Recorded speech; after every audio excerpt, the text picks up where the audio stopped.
better known as the hip flexor. If you have tight hip flexors, it tends to pull the pelvis forward and increase the curve of your low back, which can increase compression in the bones back there. It can actually increase back pain. So when you do this stretch, make sure you do both sides to stretch and compare to see if one hip flexor is tighter than the other, because that would be something that needs to be addressed as far as getting your balance of your pelvis back. So here's one of the best hip flexor stretches I know. Grab your stability ball. You're going to come into this half kneeling position and get the ball behind you. And you have to kind of play with it a little bit to get into position. You're going to put the ball so it takes the shape of your back comfortably. Make sure it's lined up, that it's not off to one side or anything, that your back is fully supported, so you kind of got to fidget a little bit. And then this is the hip that you're stretching. So those of you that have tight hip flexors, this already might feel like it's a little bit of a strain. But we're going to try to go a little bit deeper into that. So you're going to take your hands behind your head and you're going to just drape your back over the ball.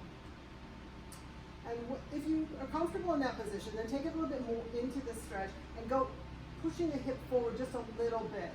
All right, you're going to get a little bit extra stretch there. Now the iliopsoas does attach in the low back. It connects the top of the body to the bottom half of the body. And so by doing this stretch, we're getting the stretch from the hip all the way into the low back.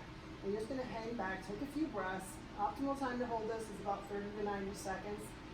Pretty tough muscle, so got to give it some time. If you're a cycler, this is a good one for you to do. And just breathe, feel yourself as you exhale, draping over the ball even more.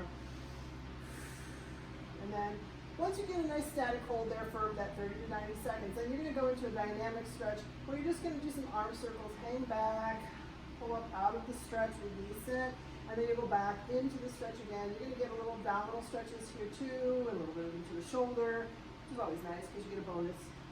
Multiple joints for one move. And one last time, you'll take that arms over, inhaling and exhaling.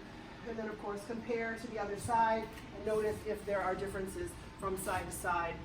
That's going to be a problem, especially if you have back pain. So you want to get yourself to a physical therapist that can get you aligned and get everything back in the pelvis where it's supposed to be so that your back isn't hurt.